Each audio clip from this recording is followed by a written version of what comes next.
আমার শিক্ষক একবার একটি গল্প বলেছিলেন।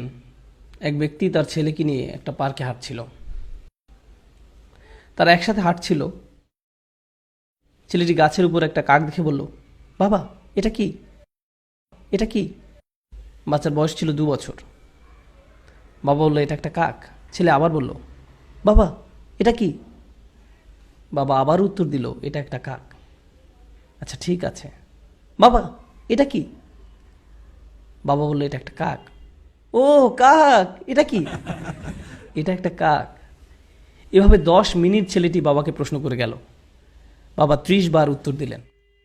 তিনি একটা ছোট ডায়েরিতে লিখে রাখলেন, আমার ছেলে আজ পার্কে হাঁটার সময় একটি কাককে নিয়ে 30 বার প্রশ্ন করেছে, যেটা ছিল পৃথিবীর সবচেয়ে সুন্দর জিনিস।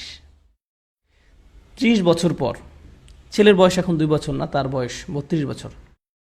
বাবা ছেলেকে ফোন করলো, আমি কি তোমার কাছে আসতে পারি? ছেলে উত্তর দিল, বাবা, এটা ঠিক দেখা করার সময় না।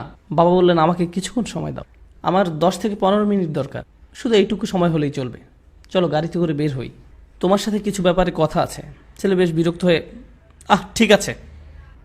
বাবা আসলেন এবং গাড়িতে উঠে ছেলেকে নিয়ে পার্কে গেলেন। ছেলে মহা বিরক্ত হয়ে বলল, এসব কি বাবা? আপনি কি খুব দ্রুত বলতে পারবেন? আমার কাজ আছে। বাবা বললেন, শুধু আমার সাথে হাঁটো। তারা হাঁটছিল এবং গাছের উপর একটি কাক দেখতে পেল। বাবা বললেন, বৎস, এটা কি? তুমি কি সত্যিই জানতে চাও এটা কি? এটা একটা কাক। ও বৎস, এটা কি? ছেলে এবার প্রচণ্ড রেগে গেল। এটা কি একটা খেলা? আমার কাজ আছে, ঠিক আছে? এটা একটা কাক, আপনি কি দেখতে পাচ্ছেন না? আমি গত মাসেও আপনাকে নতুন চশমা এনে দিয়েছি। আমার সাথে এমন কেন হচ্ছে? বাবা, আপনি কেন এত জটিল? আমি বুঝতে পারছি না সমস্যাটা কোথায়। জাস্ট বলেন কি বলতে চান। আমি ব্যস্ত আছি, ঠিক আছে? বাবা তার ডায়েরির পাতা খুলে বলল, বৎস, ঠিক এরকম একটা ঘটনা 30 বছর আগে ঘটেছিল। আমরা এই পার্কে হাঁটছিলাম। তুমি একটি কাক দেখেছিলে। তুমি 30 বার আমাকে এটার সম্পর্কে জিজ্ঞেস করেছিলে। আমি প্রতিবার হেসে উত্তর দিয়েছিলাম। আর এখন তুমি দ্বিতীয়বারও উত্তর দিতে পারছো না। আমরা আমাদের পিতামাতাকে কি দিচ্ছি? মূল বিষয় হলো, আল্লাহ প্রথমে নিজের কথা উল্লেখ করেছেন, তারপর পিতামাতার কথা উল্লেখ করেছেন। তোমরা নিজেরাই চিন্তা করো, তারা তোমাদের জন্য কি করেছেন এবং তোমরা তাদের জন্য কি করছো। এমন অনেক পিতামাতা আছেন, যখন তাদের সন্তান আইসিইউতে থাকে, তারা ছোট্ট গ্লাস বক্সের দিকে তাকিয়ে দাঁড়িয়ে থাকেন, যার ভিতরে শিশুটি আছে। দিন রাত 24 ঘন্টা হাসপাতালে শুধু দাঁড়িয়েই থাকেন, কখনো বসেন না, শুধু দাঁড়িয়ে থাকেন। ভেন্ডিং মেশিনের খাবার দিয়েই তাদের জীবন চলছে। আর ঠিক এই সন্তানই বড় হলে ফোন করে খবর নেওয়ারও সময় হয় না। কত মা তার সন্তান ভূমিষ্ঠ করতে মৃত্যুর কাছাকাছি চলে যায়, আর এখন তার ফোনের উত্তর দেওয়া অনেক কঠিন হয়ে পড়েছে। আর এখন তাকে কি দিচ্ছেন? সারাদিন 2 মিনিটের মতো সময়। তাকে কিছুটা গুরুত্বপূর্ণ ভাবতে দিন। এটা কতটা অন্যায্য যে আপনি তাদের নিকট ছিলেন সবচেয়ে গুরুত্বপূর্ণ, আর এখন তারা আপনার কাছে গুরুত্বহীন। এটা কতটা ন্যায়বিরুদ্ধ। তারা এই যন্ত্রণা প্রতিদিন বয়ে বেড়ায় যে আমি আমার সন্তানের কাছে কিছুই না, আমি তাদের কাছে কিছুই না, আমি তাদের কাছে মূল্যহীন, আমার জন্য তাদের হাতে কোনো সময় নেই। কোনো কিছু আপনার কাছে মূল্যবান মনে হলে তাতে আপনি সময় দান করেন। বেশিরভাগ ক্ষেত্রে এই সময় আমরা পিতামাতার কাছ থেকে দূরে সরে থাকতে চাই। আপনি আপনার বন্ধুদের সাথে থাকতে চান, নিজের মতো করে থাকতে চান, মাতা পিতার সাথে থাকতে চান না। এই বদ অভ্যাসটা আপনিই বাড়তে দিয়েছেন, আর সময়ের পরিক্রমা এটা আরও খারাপ হতে থাকবে। আমাদের পিতামাতা অনেক অনেক বেশি আবেগপ্রবণ, তারা খুবই রক্ষণাত্মক। এটা বুঝতে পারবেন না যতক্ষণ না আপনি নিজে পিতামাতা হবেন। আপনার বয়স 60 হলেও আপনি তাদের কাছে শিশু। তারা এখনও স্মরণ করতে পারে আপনার ময়লা ন্যাপকিন পরিষ্কার করার কথা, আপনাকে দুধ খাওয়ানোর কথা, কিভাবে ঢেকুর তুলেছেন, পিছনের সিটে বসানোর পর কিভাবে আপনাকে পরিষ্কার করেছে, খাইয়েছে। আপনি স্মরণ করতে পারেন না, কিন্তু তারা পারে। আমার সন্তান এটি মনে রাখবে না।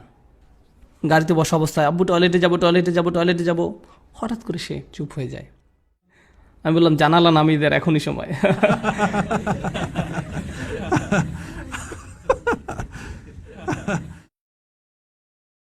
তারপর সে বলা শুরু করলো, আমি ঈদে কোন খেলনা পাবো। আমি ভাবলাম, ওকে, গাড়ি চালানোর জন্য আজ ভালো সময় নয়। তারপর সে যখন কলেজ থেকে গ্রাজুয়েশন করেছে, একদিন বিয়ে করেছে, সে তখন আর এটা মনে রাখবে না। কিন্তু কে কখনো ভুলে যাবে না? আমি কখনো ভুলে যাব না।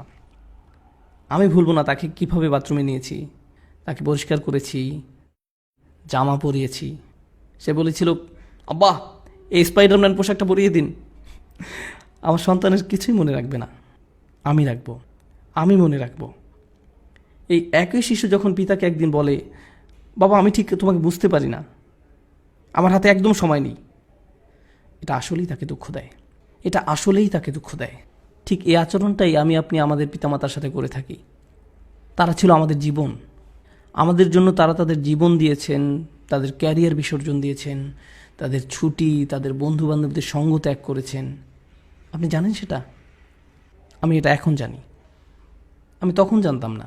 আপনি আসার আগ পর্যন্ত তাদের জীবনের এক ধরনের পরিকল্পনা করা ছিল, আর আপনি আসার পর আপনিই হয়েছেন তাদের পরিকল্পনা, আপনিই তাদের সব কিছু। এখন একটা কিছু আপনার মন মতো না হলেই আপনি রাগান্বিত হয়ে পড়েন, কিছুই শুনতে চান না, তাদের সাথে রেগে কথা বলেন। আমরা এখানে এই মুহূর্তে ইসলাম নিয়ে আলোচনা করছি না, আমরা শালীনতার কথা বলছি। তারা আপনার জন্য কি করেছে আর আপনি তাদের কি ফিরিয়ে দিচ্ছেন, এটা খুবই অন্যায়, এটা খুবই অসমীচীন।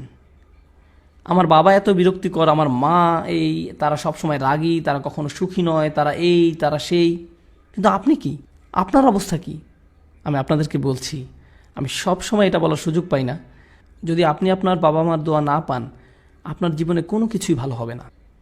আপনার জীবনের কোনো কিছুই ভালো হবে না যদি তারা আপনার কাছ থেকে সুখী না হয়। তাদের সুখী করার জন্য আপনাকে সব করতে হবে।